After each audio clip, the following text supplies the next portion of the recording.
हर हर महादेव. मी तुमचा आपला ठका राजू. तर आज मी आलो आहे धर्मवीर गडाला, म्हणजे जिकडं संभाजी महाराजांना संगमेश्वरवरून धर्मवीर गडाकडे आणलं होतं. आणि तिकडे हे मंदिर आहे, तुम्ही बघू शकता.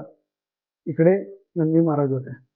आता इकडे नंदी महाराज होते कशावरून बोलतोय आम्ही, तुम्ही माझ्यासोबत येऊ शकता इकडे या. हे बघा, इकडे आहे भोलेनाथजी. इकडे भोलेनाथजी आहे. आणि भोलेनाथांसमोर नंदी महाराज असतात, हे सगळ्यांनाच माहिती आहे. मग तिकडे नंदी महाराज होते, जे पूर्ण काढण्यात आलेले आहे. तुम्ही बघू शकता.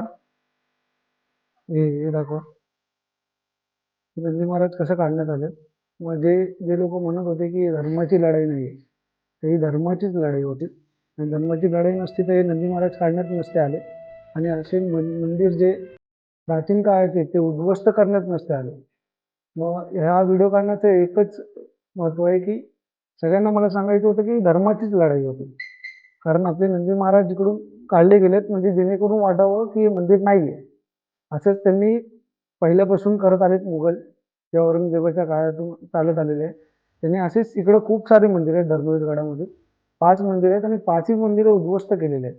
पण ते पूर्णपणे उद्ध्वस्त करू शकले नाहीत, कारण हे खूप कडक आहेत आणि प्राचीन काळाचे आहेत, म्हणून ते पूर्णपणे उद्ध्वस्त करू शकले नाहीत.